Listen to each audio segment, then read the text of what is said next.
What I wanted to say to you guys is when I was at Capital Audio Fest just now, I had a lot of interesting conversations. He told me behind closed doors, it was only him and I alone at 2 o'clock in the morning in his room. Everyone was gone. The venue was empty. And we were talking about the industry.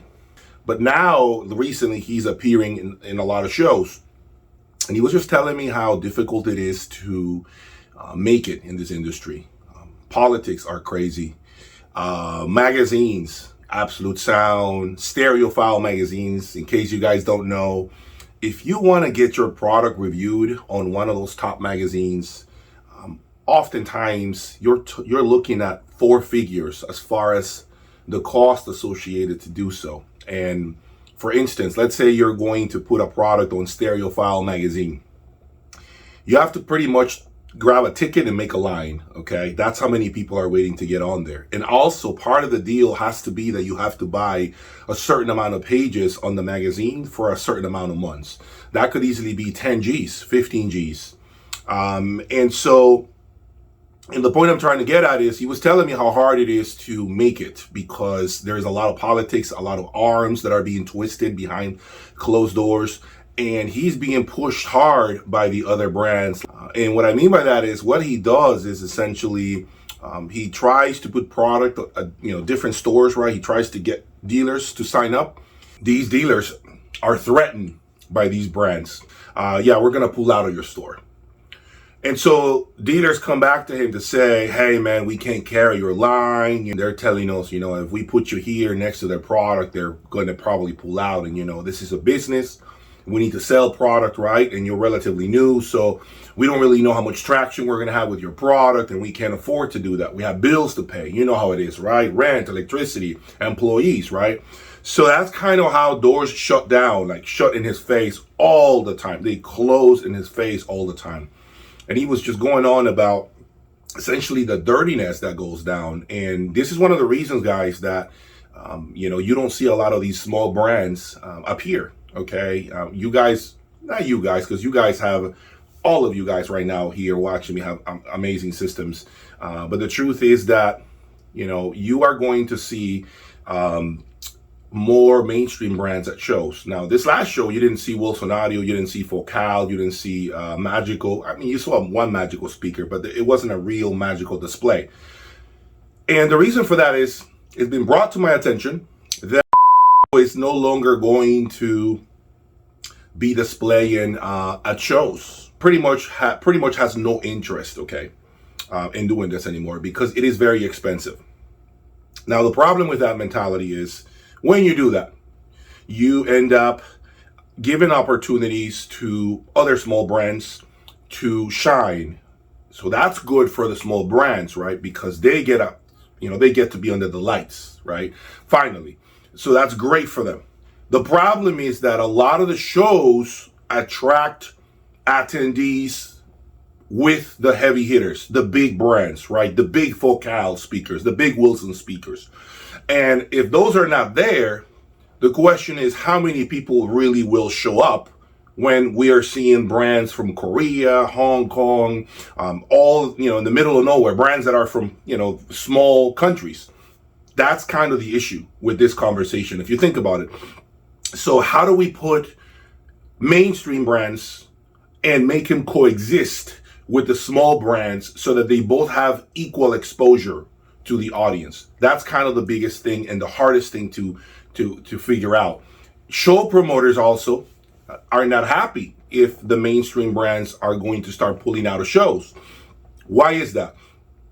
Because again, the attendance suffers. It takes a big hit and you start to see less and less people show up, and that can hurt their business, right? Because remember, show promoters rely on, number one, a certain amount of rooms being sold, right?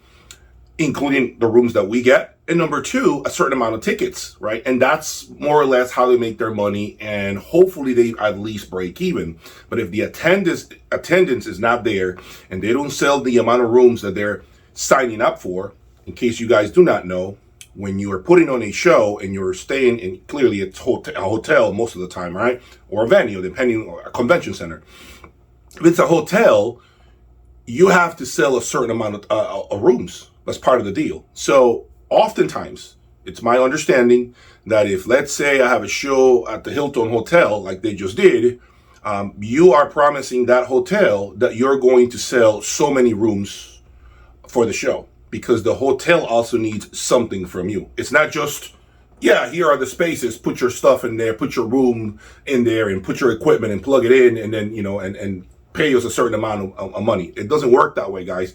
The hotel needs for the bar to be used. The hotel needs for the kitchen to be used. They need all that money in order to make it worth their time. So as you can see, it's an entire production. It's very complicated, and I'm sure there are more points that I'm not addressing right now because I'm not into show promotions, right? So how do we get everybody happy? Okay, it's also, and I gotta say this, okay, this is my next point. I gotta be real about this, guys. I have to tell people the truth.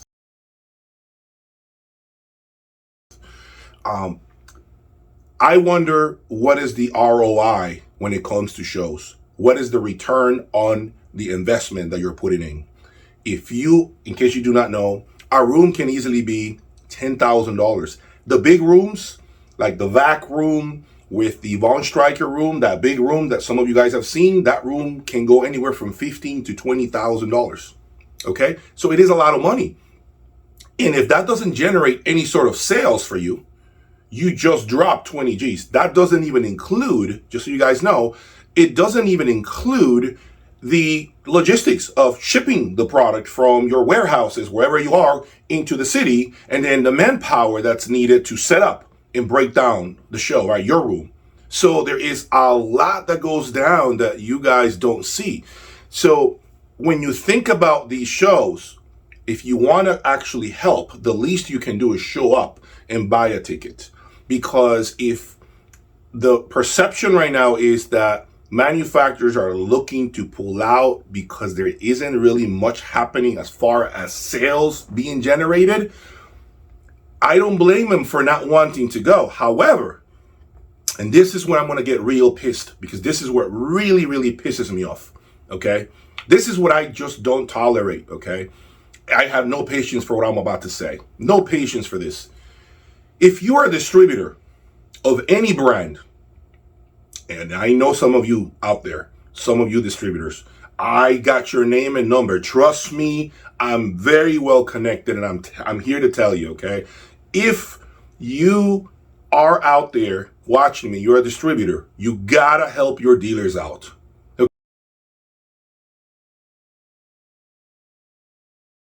Okay, you got to, it is your responsibility to help dealers out. Yes, your responsibility, okay? Some of you guys, some of you manufacturers out there, and you know who you are if you're watching me, are putting this responsibility on the dealer. The dealer has to showcase your product. The dealer has to pay for the room. The dealer has to pay for the labor, and you guys do nothing, okay?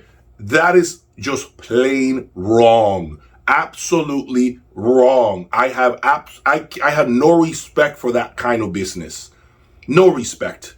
Okay, now some distributors, to be fair, are out there promoting the products. Okay, I know some of these, I don't go nameless, but I've seen some distributors out there doing the legwork, okay, spending the money. Kudos to you guys. The rest of you distributors out there that are not supporting the brand, if I'm a dealer for you, I don't even want to be associated with you. Because if you expect me to pay to transport your big speakers, pay for the room, put your product front and center, and you're not helping me, not even to say, I'll give you half the money of the room, I'll give you whatever, I'll put the product at your door, I'll ship the product to the venue, whatever it is, right? Or even send labor to help you. If you are not doing anything to help these dealers out, shame on you, man. That's pretty embarrassing, because you guys are ballers, man. All of you distributors are ballers. Let's keep it real, okay? Most distributors anyway. No distributor that I know is broke. Trust me.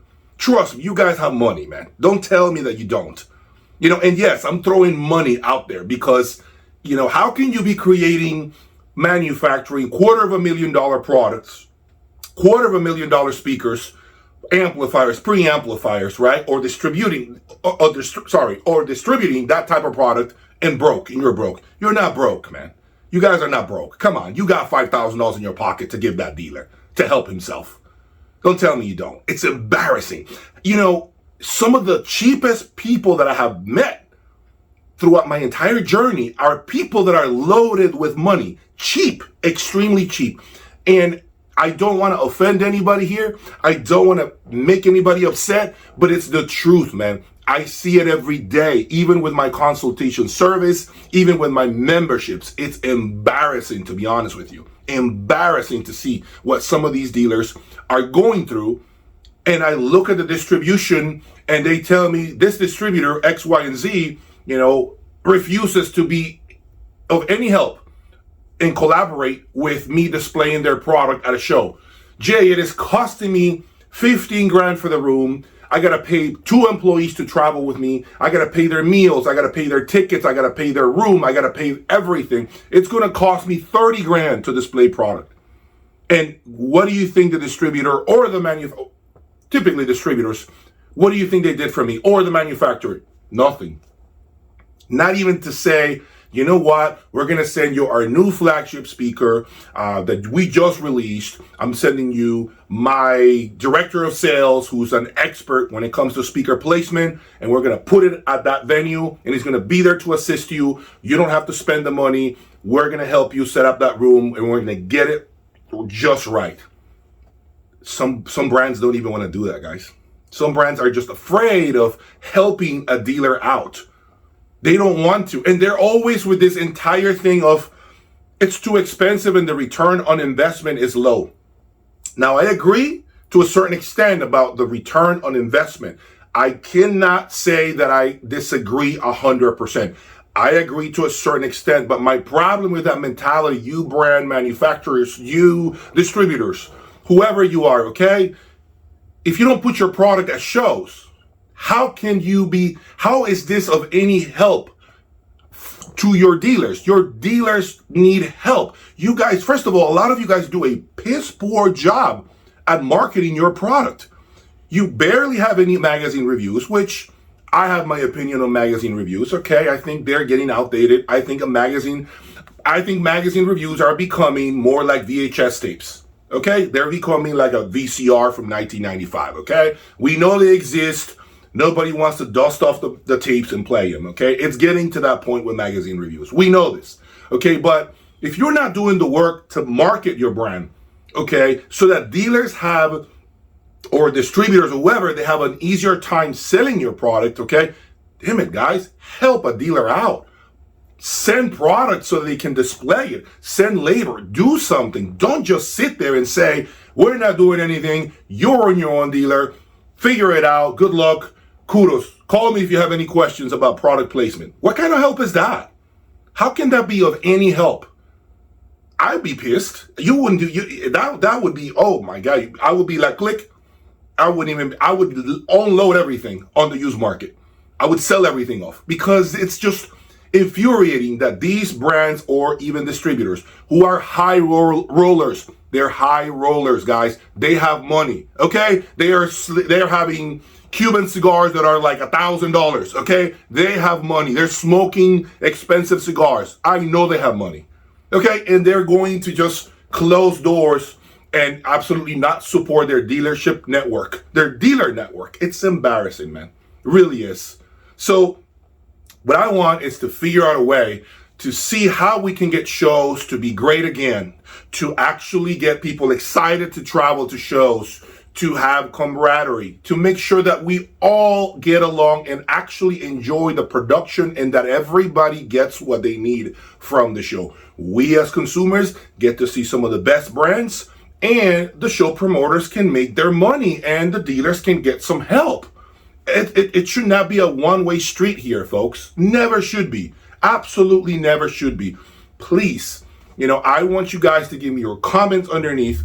Tell me what you guys think about this entire fiasco with shows and dealers not being helped, distributors being stingy, brands wanting to pull out of shows, okay? You know who you are. You know I got your number. Again, I'm telling you, I know who you are. I know what you're doing to dealers, and I'm not going to mention your name, but I'm 2 seconds away from doing so. So please, get with your dealers. Make sure you are at the next show. Help them out, okay? Because we want to see good brands, and we want to give the little guys, the up-and-coming brands, an opportunity to also be highlighted. This is what I did on the last show, right? I highlighted the small brands that they're pretty much hardly ever mentioned.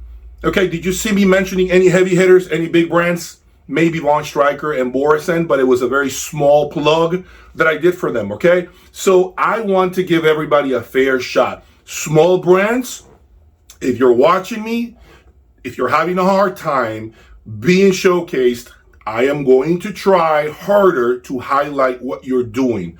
Okay, I'm going to try hard to make sure that I give you your stage time, your microphone time, if you will. I am going to make sure that I mention you, okay? You got my word. I'm going to stand behind.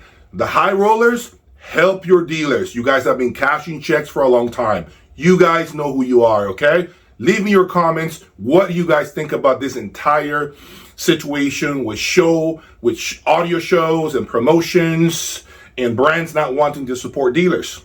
Okay? I look forward to your comments underneath. Peace.